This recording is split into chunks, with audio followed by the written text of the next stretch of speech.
Hey guys, morning. Welcome to the 7 to $100 million podcast. I'm your host, Tim Warren. I'm joined by Paul DeMott, who's our Chief Technical Officer, and Danielle Sfire, who is our Marketing Manager. Good morning, guys. Good morning. All right, so I want to start us off with something I've been pondering. I pondered this last night, pondered this today. So, Paul, I was thinking about, and Danielle, this is for you too, but I was thinking about our conversation yesterday where we were looking at the numbers. So last month we sold 56,000 something in recurring revenue, which is our goal. Our goal is 50,000 MRR. If we do 50,000, we grow the business to 17 million at our current churn. It's even higher. But if historical average churn, which is about 0.035 per month, like percentage wise, then we grow to about 17 million. If we can get the churn even lower, then we grow to like 23 million, which is great, right? Right, it's great because the goal is 100 million. Paul, I was thinking about this. There's two things that I wanted to ponder and I wanted to throw out there, and just this idea of continuing to like bet down the right direction, and like what is it that really actually grows businesses? So my first question is, obviously we were talking about just super staying focused on literally that sales chain, right? Whatever you want to call that, but the sales chain of like getting ads out there that drive leads, working on closing, like really working hard to get our sales reps to be closing machines and willing and able to have those tough conversations and get people over the finish line to actually buy, because we know that our service is good, right? We know the service is good. Then making sure the packages are profitable. So making sure we make profit on these sales, and then we just rinse and repeat, and we just literally focus on nothing else, right? We just over and over and over and over again. So that was my first thought. Second thought was, what if we just kept doing that and that's all we focused on? Like, what if we just didn't focus on anything else, literally? And Sean ran the inside of the company, right? And and we get enough ops people to really focus on that. And we just continued to stay focused on this idea of how do we run more ads, get more leads, better close rates, more profitable business. Like, what if that's all we did? And what if distraction in business is one of the biggest reasons people fail? Because I was thinking about this. It's like, that is simple, but why don't people and we do that? And it's probably because of fear. Like, well, what are all the things we're afraid of? Like, well, what if I spend too much and it stops working? Yeah, but what if it doesn't? Right? And well, like, what if it's so high? Okay, well, but I'm afraid of it. Like, okay, well, what if we can't close the business? And then we have all these like what ifs, right? And then those what ifs cause us to not start or not do, versus the people who aren't afraid. They just are like, I'm going to do it anyway. I'm going to do it and see what happens, right? And I think the thing I'm realizing with this, like these future things, is we are afraid. Like, I was talking to my daughter about something. She's like, well, she told me, we were talking about something like simple, whatever. And she's like, well, like, what if I go outside and get stung by a bee? I'm like, then you get stung by a bee. Like, it's not that bad. And she's like, no, I'm not going to go. No, I'm just kidding. I actually have never been stung by one, so I don't know. Wow, that's crazy. It's like getting pinched really hard. You're like, ow. It's worse than you would expect, but not actually that bad. Like, when you do get stung, it's like, wow, why is this so painful? It's a tiny little needle, but it hurts. It's the venom is actually what makes it bad. But it's not actually that bad overall. Yeah. No. Unless you're Danielle, you've had kids. All right, that's all I need to say. You've had kids. Fair point. Having kids is like supposed to be one of the most painful things in the human existence. Getting stung by a bee is not even in the same like universe of having kids. So you've had kids. Let's just say that getting stung by a bee is not going to be that bad. That's true. I agree. I've never had kids, so I can't talk to it. Yeah, no, I win. I've heard it's not super enjoyable from a pain standpoint. Yeah. Paul, but like, so this idea, right, of like, so I'm talking to my daughter and it's like, it's okay. Like, you might get stung, but you probably won't. You're probably fine. Right. And she's like, no, I'm not going to go outside. And then I'm like, what am I not doing because of I'm a fear of something that could go wrong, that might happen. It's like, yeah, but what if it doesn't go wrong and then might happen? And then we grow the business to 50 million or 80 million, right? Yeah. It's funny because I was thinking about this as well. And I was actually using Gemini to look up Hormozi videos to see where he was talking about it. Yeah. And the thing that I like, the trend actually I see with Hormozi videos, because in my head, I think my fear of pushing too fast is just that the lead quality gets worse, and then we've got to like get back to that position again. Yeah. Versus if we get it right and then we scale, then it goes well. But I think finding more Hormozi content made me change my mind, because his big thing is like, yes, you're going to get a lot of junk leads, but keep scaling for volume until you have so much data that then you can make choices about how to filter down. And so that, I think that's the better approach, actually, because he talks a lot about how people get afraid of the junk leads coming through. Like, they're like, oh, I keep spending more and I keep getting junk. And it's some version of that same problem of like sending out 300 flyers and right.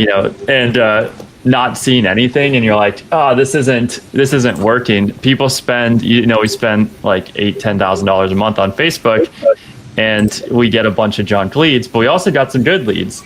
And so you're like, man, if I scale, is this just going to be all more junk leads? But I think the thing is, we need so much data pouring through, especially if we're going to focus on this. That's the other thought I had, is like, if all my time was focused on this, what could I even do necessarily? Because every time we make an ad, it's not like I can just put it up and it instantly gets tested and run. Like, we have to like spend money on the ads that we're creating to see what they do, get statistical data. So it's like, what would I do? But the more we spend, actually, the more that we can do. And then I think like what we really need to do to like keep pushing sales is like essentially always be at the edge of the envelope, pushing and breaking and then solving. So like, I actually think the other thought I had is this whole idea of like selling more profitable packages. That's also data collection for us on, the faster we can learn if something doesn't hurt our conversion rate or does hurt our conversion rate.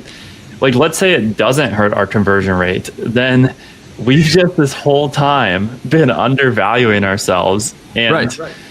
I think that's a fairly highly likely thing. So it's like an asymmetrical bet where if it's wrong, we lose like 15, 20 days. If it's right, every sale that we do going forward could be, built so much more, like more sustainably for us. So, I actually think that kind of the goal of this is to like push the boundaries so we're learning more. And I think we actually need to be spending more to be learning faster. And actually the goal is actually try to break the system, like see where the system fails. And that where the system fails is actually where you and I should be putting our attention. I want to react to what you just said, because that's exactly, I'm trying to look back at, so I turned 40 this year and I've been doing business for a while, right? So now I had did some nonprofits and did some other stuff, but like when, I really started business, in my late 20s. So I've been doing this for about 10 years.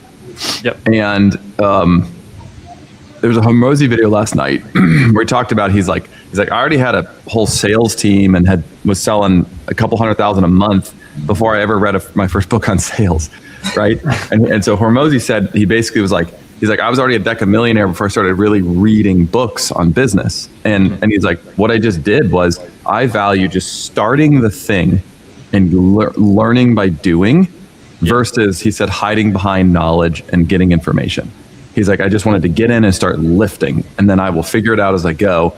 And he said the biggest thing he spent money on was not books and everything at the early days. He spent money buying advice from people way further down the path than him, right? So he would, instead of whatever it is we're talking about, he would spend $100,000 to get in front of the person with the business that's way bigger in his niche. That's like, how do I get to where you are? What are you doing that I don't understand? So he viewed knowledge as the most valuable thing for the exact problem he was trying to solve, not just random knowledge, and he was willing to spend a lot of money on that.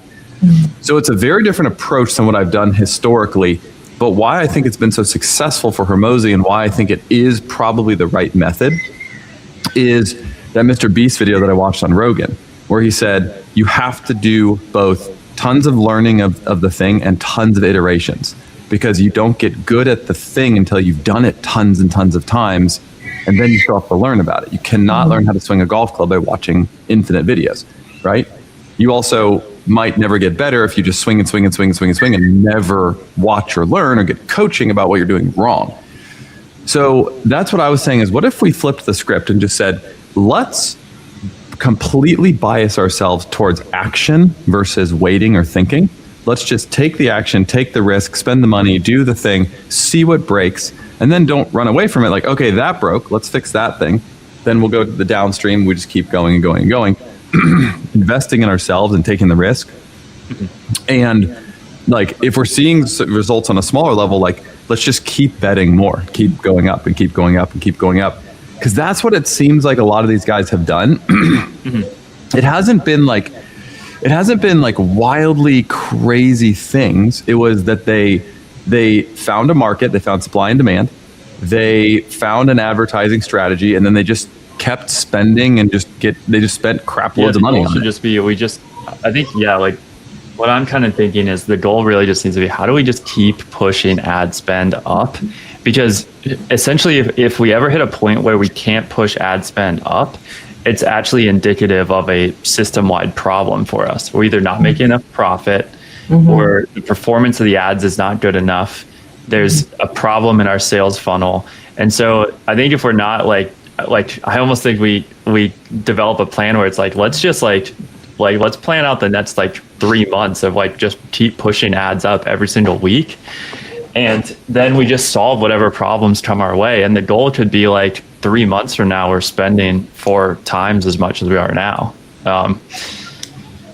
Tim, sorry, go ahead. Yeah. One other thing I was going to say is having attended business school, and hopefully this isn't insulting to anyone that teaches at business school, but you learn all of this stuff about business, but because it's so abstract and divorced from any specific problem you're working on, it doesn't stick in your brain, and it also doesn't really help you that much. And it's interesting because there's stuff I learned about second year of business school, the 4 P's of marketing. And when you're in a situation where you really need to think about that, you kind of have to go, I've had to kind of go back and relearn that stuff, but because it's just not learning information at the wrong time is not that helpful. There was actually, I read this book once that was talking about how the military was training these helicopter repairmen, and it was just really backwards in terms of the finances of how much it costs to train people. So they would send people to this 4-year program to learn all about mechanics of a helicopter. And then once they were done, they'd then do 2 years of shadowing and whatnot. But so they're 6 years in before they've got somebody that can actually help. And that's a ton of money that the military is investing to train these people. And someone came up with the idea of why don't we just train and do at the same time? And they got the whole 6 years down to 2 years, because when you're actually forced to solve a problem in front of you, now all of a sudden the information that you're consuming has relevancy to it, and it's interesting because it's helping you solve something in front of you. And what was happening before is 4 years of information that's all forgotten when you're put in front of something with different context and different information, right? Versus when you're doing both at the same time, you just learn so much more rapidly. So I think this is what you're talking about. It's that same concept. Yeah, no, I totally agree. And Tim, when you first brought up and you said distraction, I agree. So I think that there's so much distraction in business because, one, of just the internet and social media, but there's, this works for this agency owner and this worked for this agency owner. And there's so many different things that you could keep trying. But I agree with trying, let's just stay consistent within this. It doesn't have to necessarily be a box, and can be a really large room, but we stay within this realm. And yes, we can try new things that may have worked for other agency owners, but it's within that same realm of the goal we're trying to achieve, versus just pivoting and doing an entirely new thing when we're still working out the kinks of what we're doing and haven't tried it long enough to see. And we've already seen the success already. But I don't think we should, pivot and try other things. I agree that I think we should. What would 3-6 months look from now if we kept on improving and continuing to do and building off of what we're already doing? So I totally agree with I think where your head is at this point, that this is working. Let's dive in fully and just immerse ourselves in the 3 prongs you said, and just keep going. Yeah, that's how I'm feeling too. And I think, right, like, I don't think stuff has to be that complicated, actually. Yeah. Sometimes I think the most successful people in business are people that aren't that smart, and they're not constantly trying to reinvent and rebuild and redo things. They're just willing to put in the pain of repetition over and over and over and over and over and over and over again, right? Yeah. And they're just like, this is the outcome that I want. I'm just willing to do the thing. And I was thinking about that with sales, where it's like, so I was on a sales call yesterday. I was just thinking about closing tactics. Like, yeah, we've raised our prices a bunch, but I still believe in the product. We have clients that buy at that level. Now we're showing everybody that level. And if those people don't buy, I don't inherently think our product is worse. I know I'm testing new pricing, right? And so for me, it's like, that's okay. We're gonna do this thing, but I still have conviction. But then if people buy the higher price thing, then immediately I'm like, oh, sweet. Okay, well, that's what it should have been the whole time. Like, that's what the price should have been this whole time. We're just leaving profit on the table. But we have to just test this stuff, and we have to be willing to do things without fear. I think too much of my recent business career has been dominated by what could go wrong, right? So it's like you grow to 5, 6, 7, 8, 9, 10 million, and then you're like, well, I don't want to lose what I built, right? But then when you play defensive, right? Like when you play defensive, right? If you're the guy inside the castle getting sieged, you never win that battle. Eventually you starve, right? Like you've got to go on the offensive, right? You got to go attack that army, or you'll never get food in and everybody in your city will die. Right? Like you can't ever win by just playing infinite defense. You got to go on the offense. So for me, it's like, let's just stay focused. And then Paul was just thinking about this and like just putting this into real practice, right? What if we only did these things? What if all of my energy was focused on how do we get better at closing? How do we, the constant 1% improvements with the sales team every day of like, we could say that a little bit better. We could push this a little bit better. We could bam fam a little bit better. We're just constantly pushing on that. And what if you're looking at the ads and you're looking at other people's ads and you're looking at the creative and you're just hyper focused on what is converting, what's the creative, what's the ad copy strategy, what's the campaign build, how many leads, and like that's all you focused on, and you just got maniacal about it. Because I think this idea of shower time is key. It's like when you're in the shower, what are you thinking about? Right? What are you thinking about? What ideas are coming in your head? And I think the problem we're trying to solve, right? Like if we're building Noble, we're thinking about Noble. If we're trying to buy a company, we're thinking about buying this company. If we're trying to do the thing, if we're trying to hire whatever it is we're trying to do, we're focused on that thing. Yeah. And what if we just forced ourselves to go through the boredom of focusing on the same thing again and again and again and again for like an extended period of time, like a whole year? Right? Like what would change with the business? And it's this idea of constraints. And it's like, if we genuinely had 500 good leads in a month, like good leads, like how much could we sell? Right? I mean, last month we had a 60% close rate. Now, some of those are referrals and all that stuff. Sure. Right. I know. But still, right? Like, here's the crazy thing. Like if we want to just think about it for a second, to get to 100 million, right? We need like, we've done the math on how big the companies are, but let's say it's 1,500 clients, okay? And let's say we have 120 clients now. There's a specific number between where we are today and the amount of clients we would need to get to 100 million. And like, just to put this in perspective, if we got 500 leads, which how many people are on Facebook and how many potential businesses could we serve? Like 500 leads is not this crazy number where it's this massive percentage of the business out there. It's like a pretty small. Well, even take take Hormozi, for example.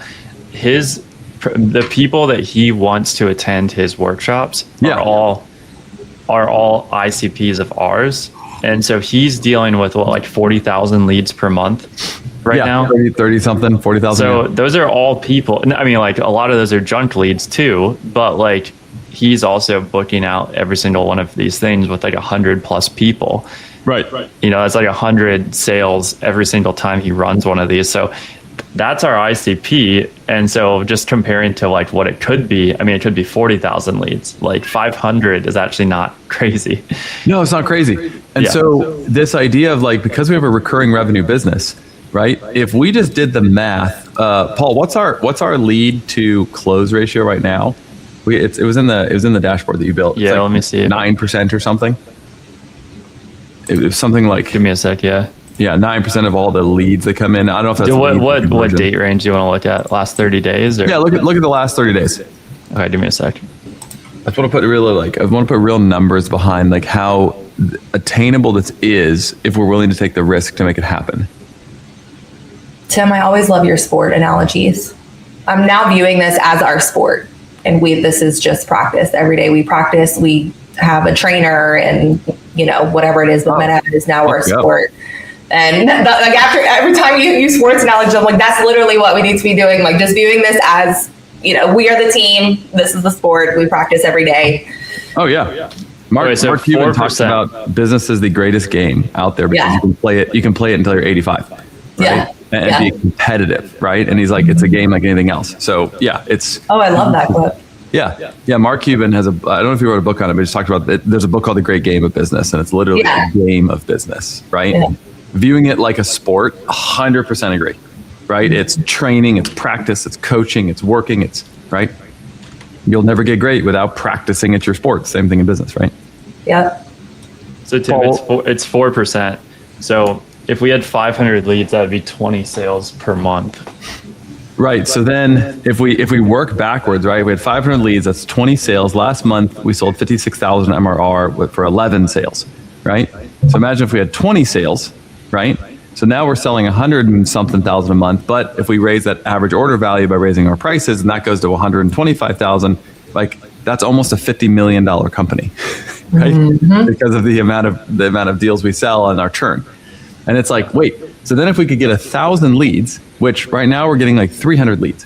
So if we could triple our leads and we could keep selling at the rate, we could literally grow to like 60, 70, $80 million. Like that's how the math works out if we could do it consistently.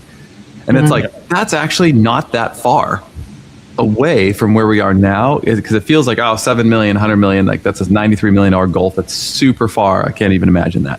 But it's actually not that far if we can be consistent. If we can consistently generate this amount of leads, which is, I think consistency comes from focus, right? Mm-hmm. It's just, if I'm focused every day and I'm gonna work on my bench press, and every single day I'm gonna bench press, right? Like you're gonna get stronger at bench press. You're gonna get a lot better at it if you do it every day and super consistent, right? Mm-hmm. So that's the first thing I want to throw out there. Just the idea of like, I think what we might be doing wrong in the past, have done wrong in the past, is we've just been too interested in too many different things and trying to grow the business.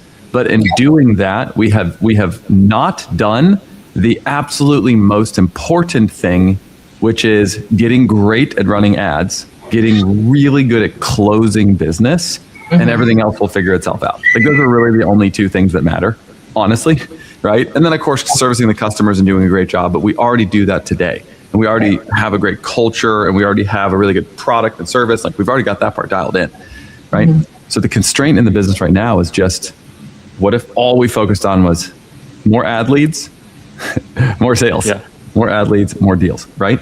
Yeah. That alone would grow us substantially. And we've already done a lot of the work that goes into like operations, how to service the clients, what the process is. So really, like when you're starting a company from new, you have to really focus on that stuff. But like, we still will have to have the team work on that stuff. But really at this point, what stops us from getting to where we want to be is close rates and leads, the flow through of new sales. Mm-hmm.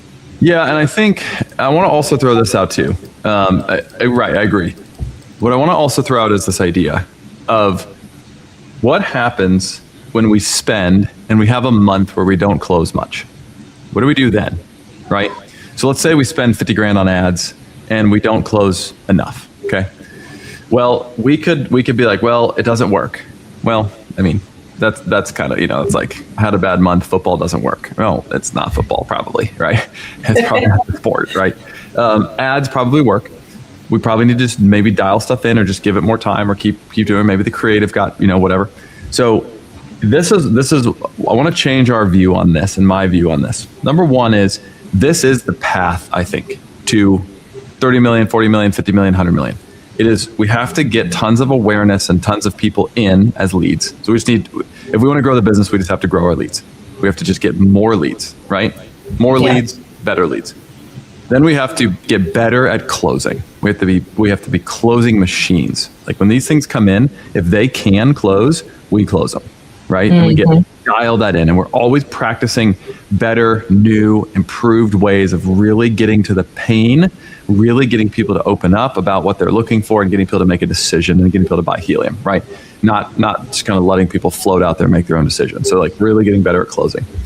I think if we can nail those two things, Paul, we just keep going with those, and we just keep going until it stops working at some point. But that point's going to be significantly larger than we are today. Mm-hmm. So then we'll be frustrated about lack of growth at 40 million, but then we're still at 40 million, right? Yeah. And then it's like, okay, I'm sad that we're not growing, but like we're still 40 million. The information differences today versus even like a couple months ago are very different. So like, let's just say we did have like a month where sales were really low. Well, we can use AI to look at all the transcripts and ask like what changed, like was there any differences in how we approach these calls compared to a month where we did sell. We can look at, now that we have data points on our close rate, instead of it just being this black box like we didn't sell, we should be able to narrow down like what was different. Did we not have as many leads? Did we not have as many good leads? Was our close rate worse? Did we not do a good job of taking leads to meetings? And then I think the other big one is just, like the transcripts of the calls. What was there any difference in how our sales team approached these? Mm-hmm. And I also think like something Hormozi always points to also is just like that you need to collect a lot of data. And so, not every golf shot you hit is going to be your best. Like you're going to have some bad months, some good months. And so most we also of mine are not my best. Well, they're your best. They're the version of your best, but they're not someone else's best. But, I'm pretty good at putt though. There you go. Putt-putt's where it's at, man. Yeah. So, what was I saying though? But so I think too, like I'm a little less worried about that. And what I'm excited about is I think if we push and we don't see the outcome that we want, we can like very quickly narrow in on why. And that's really the path forward for us is like push.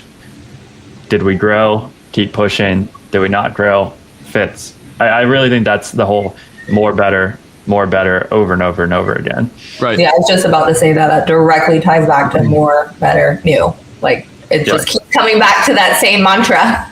Right. More, better, new. We need to put it on the wall. Yeah. And so Paul, I want to just throw this out there and get your thoughts. So right now, this month we're testing these different packages, right? I'm going to throw out there.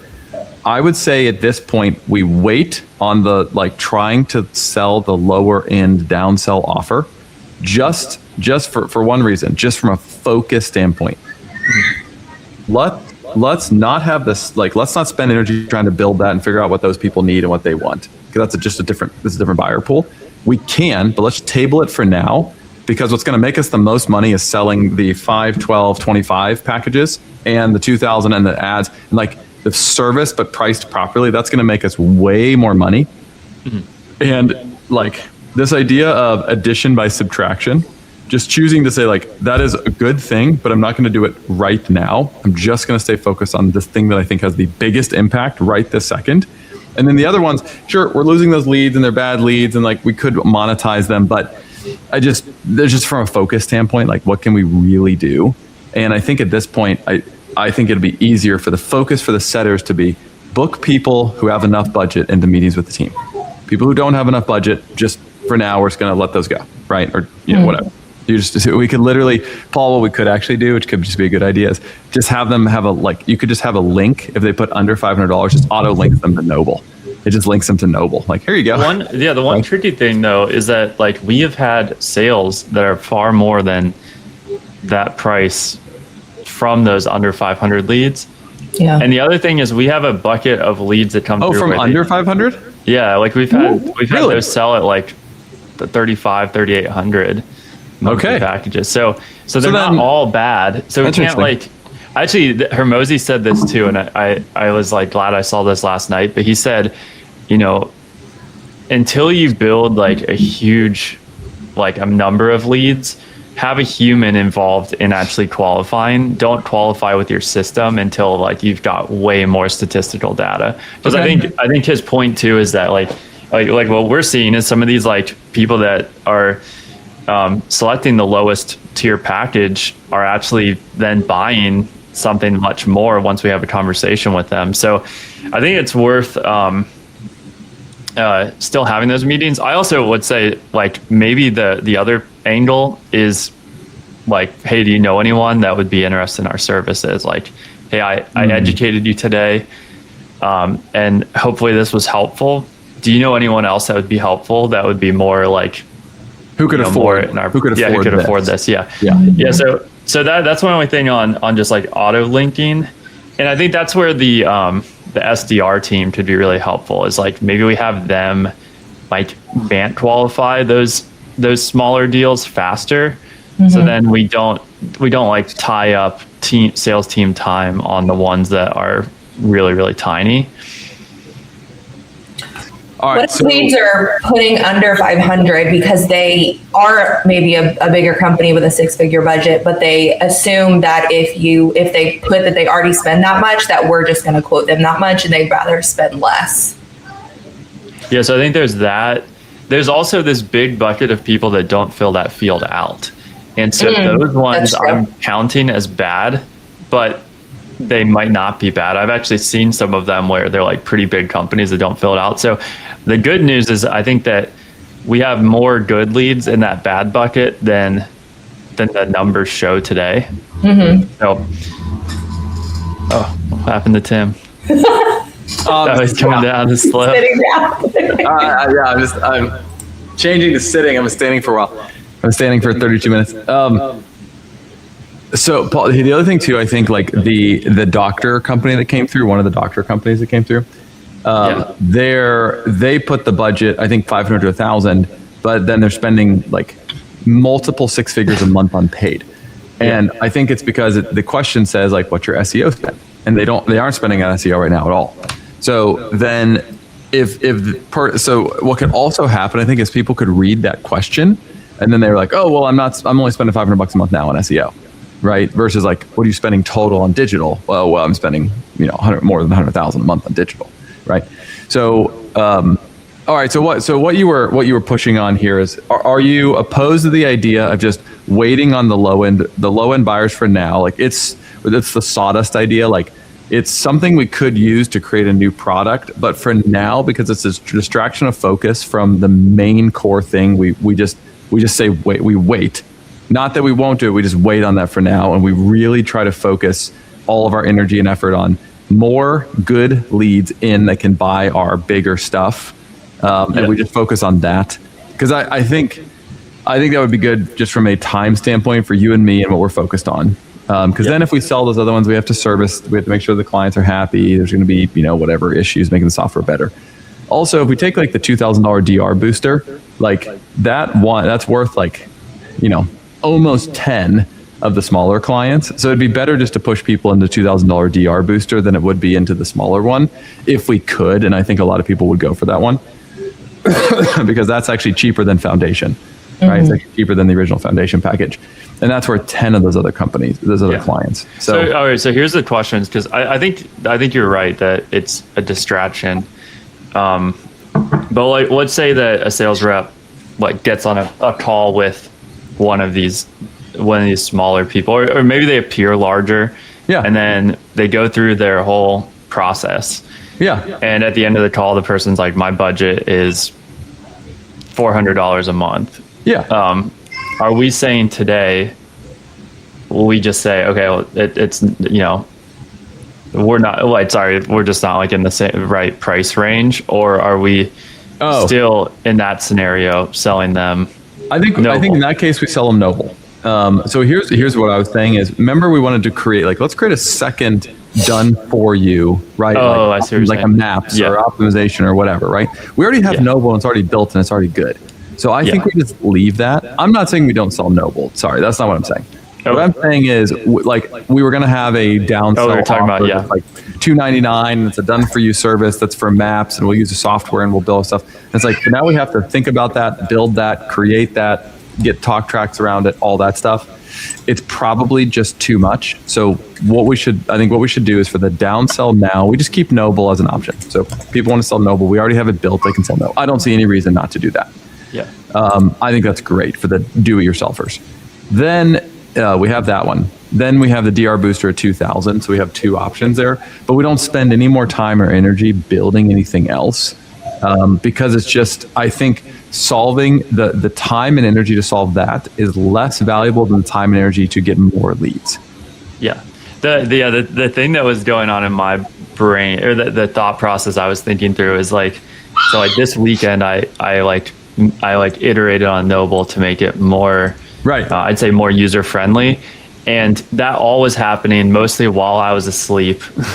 Like, I just had a remote control. I had a remote control to Claude, and I was just going about my day, Saturday, Sunday, and 11,000 lines of code were written, and then I just Love it. double checked it, and it was updated. So I was like, man, like every hour I'm awake, if Claude code's not running, building something, is that like a missed opportunity cost? And the more I've thought about it, I mean, so for me to improve Noble in that way, like, I'm actually not putting that many like mental resources into it. But I think it comes down to, like, what are you thinking about in the shower? And I do think I'm thinking about, like, how do I iterate the prompts? How do I make sure this is good? So Right.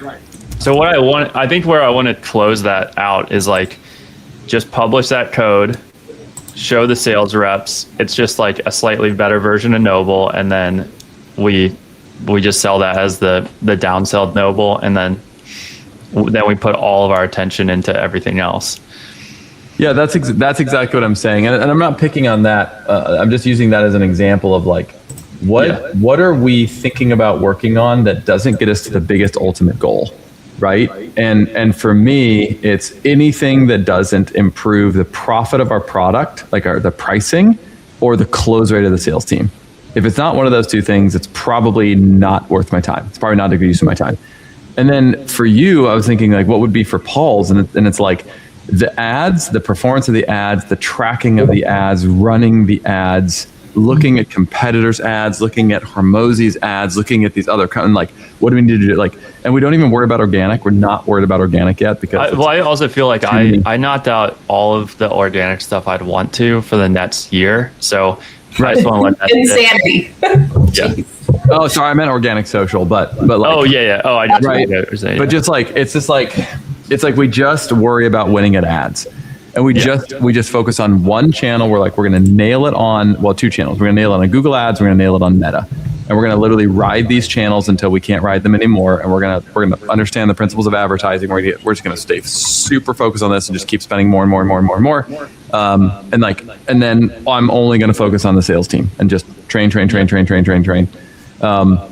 And then we work on our pricing. I read a Reddit thread a couple weeks ago that was about how did Hormozi grow his organic so fast, and it's all like the whole thing is pretty documented, but he actually didn't grow his organic fast. He grew his paid, and then his organic followed. So he actually put all his dollars in the paid. He like paid his way to a large organic following, and then he's like nurtured that organic following. Yeah. So I think that like he's a good model for how do you get places fast. So he wasn't like, I'm going to post every day. It's going to take forever.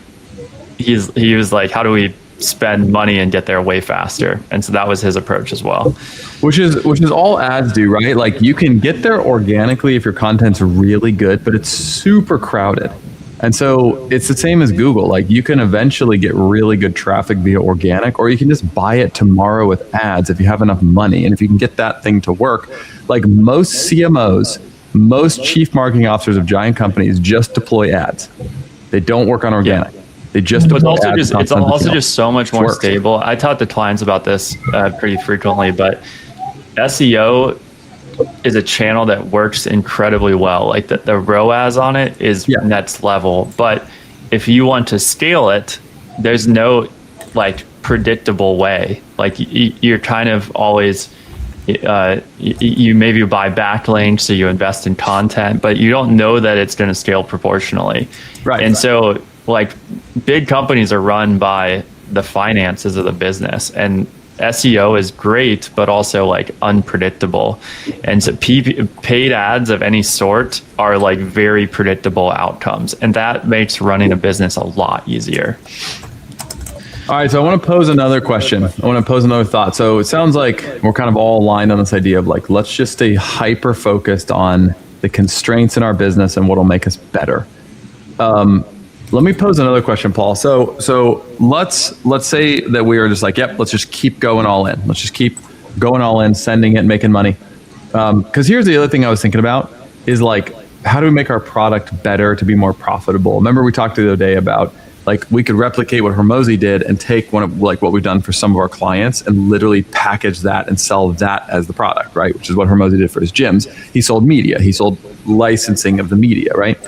Mm-hmm. So our current product is not as profitable as that. At the same time, that's a different product or a different way of selling as distraction of focus, right? So it's once again, different focus. So here's what I'm arguing for. I'm arguing for let's continue to do exactly what we're doing since it's working. We will make money from it, right? It will build enterprise value, and people want these services. Let's do this for a while, right? Like a year, as hard as we can. Mm-hmm. Then maybe we're ready for a new product, which that would be new because we're more better or whatever. That could be a new product that we now start to sell as well. It's a media-based product or whatever. But we're doing that as a new thing that where we have everything else so dialed in that we can do something new with the risk of taking our eye off the main ball, right? So I think that even if our current product is not as optimal for profit as it could be, this is, I think, the stuff that kills these small entrepreneurs who cycle through all this different stuff. Is they're like, well, I got to go profitability. Like I think that the piece on that is that it's like it's a grass is always greener sort of opportunity when it comes to profitability.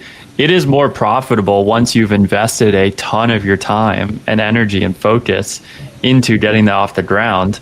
Right. And if you're the founder of a business, your time is the most expensive time in the business. Mm-hmm. So when you actually subtract the time investment, I think that it's not actually more profitable. Because you're also, there's the opportunity cost of the dollars that you can make from doing more of what you're currently doing. And I think that is a far higher number. So even if it's not the most profitable product ever, the amount of time and investment of energy and cost associated with it is far, far higher to build something new than to keep doing more of what you're currently doing. And I think tweaking what you're currently doing to make it more profitable, kind of like we're doing at the same time. So I think it actually comes down to like an investment also. Like it's only in theory more profitable if you don't count your own time involvement. Right. All right. So let me throw out a real world example. And I want to just chat through this because I was thinking about this today. So we have a deal we're trying to get done, right? We're trying to do an acquisition, like a partial acquisition. And I was thinking about this. I have two thoughts I want to throw out there. Let's say that we took the same amount of money, right? So let's say there's $250,000. Okay. And I'm thinking about from a straight up ROI perspective, right?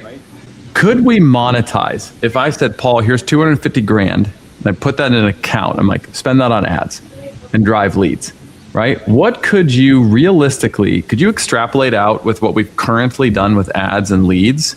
Mm-hmm. If you just had $250,000 to burn, right? How many leads could you probably generate with our current numbers? What would you be able to do with that? Okay, so let's just do like a really basic math equation that doesn't account for any sort of like diminishing returns or anything. Let's just start with just take today's performance and apply it across the number. That's what I'm thinking. So that would produce 3,500 leads. And let's just say we could close them at the same rate. so 4%, that would produce 136 deals. And let's just say that the average is, well, you want to say 5,000? Yeah, that's what I In terms think. of Conservative. deal, yeah, our average has been 4,500, so call it So let's just 5. do 4,500 to keep everything the same. So that would be that'd be $612,000 of revenue, monthly reoccurring revenue. That would generate 600,000 in MRR. Based on, I mean, yeah, like the most simple version of this formula, like there's probably some diminishing returns and stuff like that. But like if everything held consistent, that would produce 612,000 MRR, which is $7.3 million in revenue. So, should we just do that instead? that seems more good to me. Oh, let's just double check the math because it sounds really good. Yeah. So 250,000. I mean, I'm a med school So we dropout. put 250 in and we double. That seems gooder to me. Yeah. Okay. Well, let me just read you the math. So 250,000, and then like our average blended CPL right now is $70. 3,500 leads times 0.04, 142 deals times 4,500 times 12, 7.7 million. So yeah, that does sound better. Wait, it's 7.7 million in sales total? Annual. Oh, annual. Okay. It's 600,000 something in reoccurring revenue. So Paul, I want to pose a question. Why don't we just do that? Yeah. I mean, yeah, I don't disagree. Because I'm worried about a couple things. Number one is this idea of distraction of focus, right? Do we lose focus having to integrate and smash these things together and deal with all the stuff that comes with that, right? That's one of them. Not super worried about that, but that's something we have to deal with.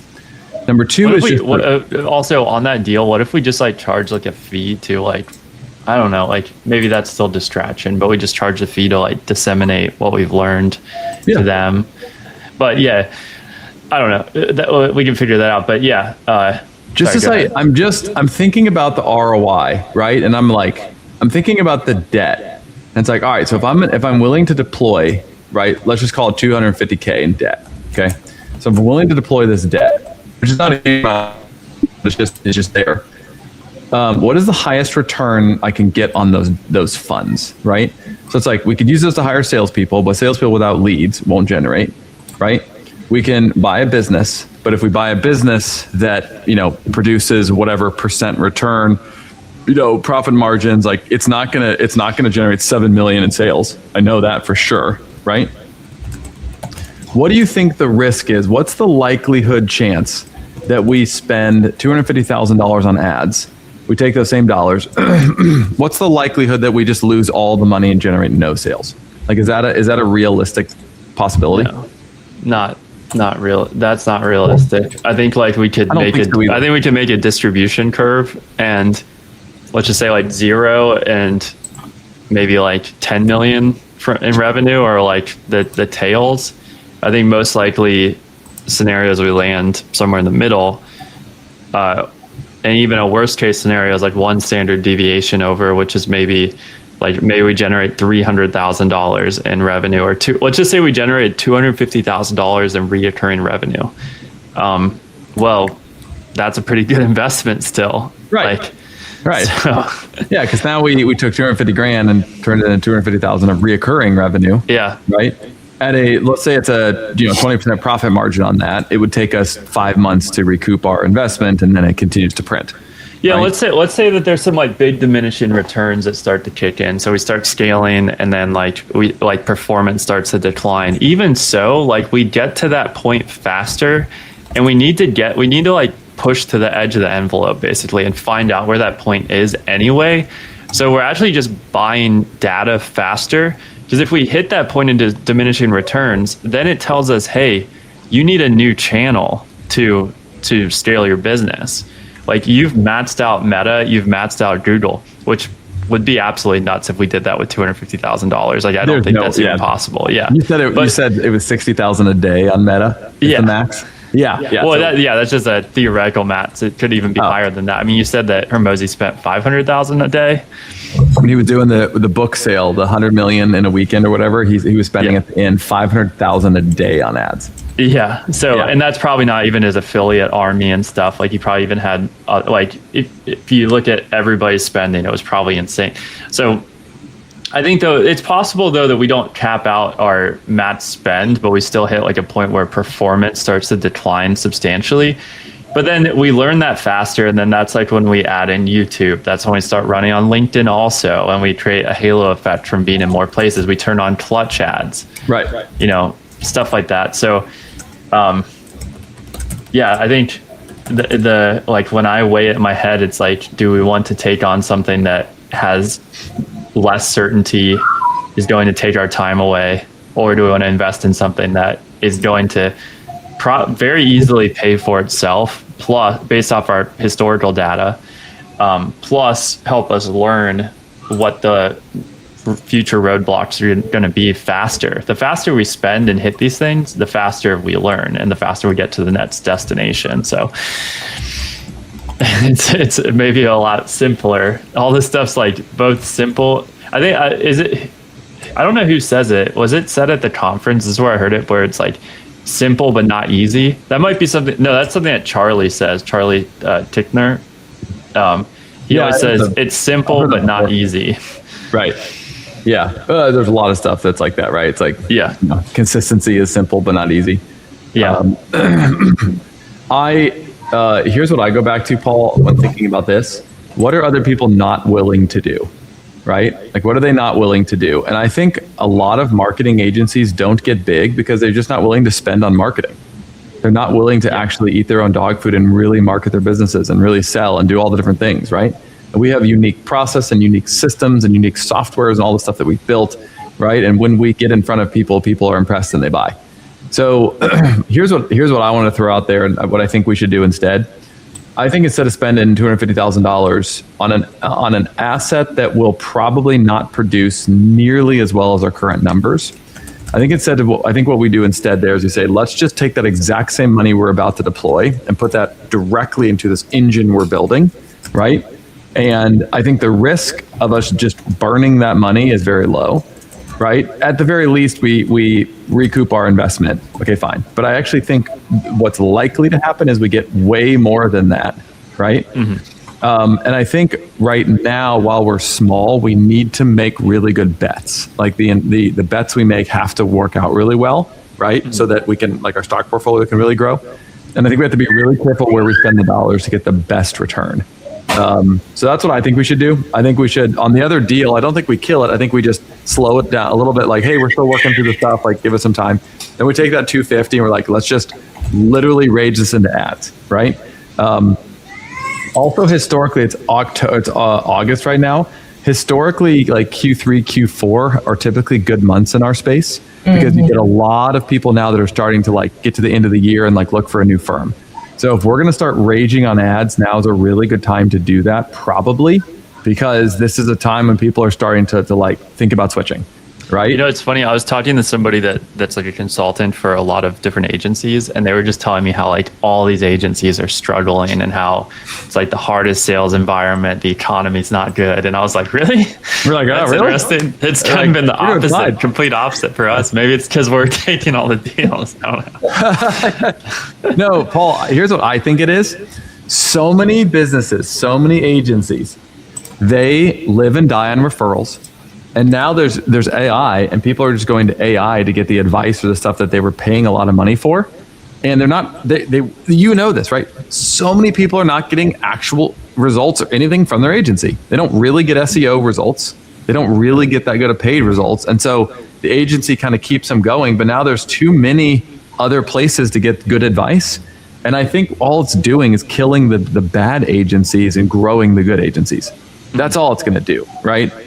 People don't want to do their own SEO and their ads themselves. They don't. But they don't want to buy from crap agencies anymore.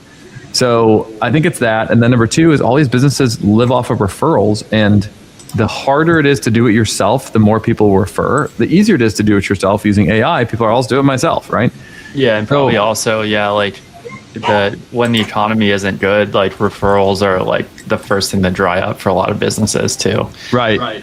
And so, but that doesn't change. I mean, like when the economy is not going well, there's a lot of businesses that are thriving because the economy is not doing well that are looking for marketing. So if you don't have a way to get in front of those people, Right.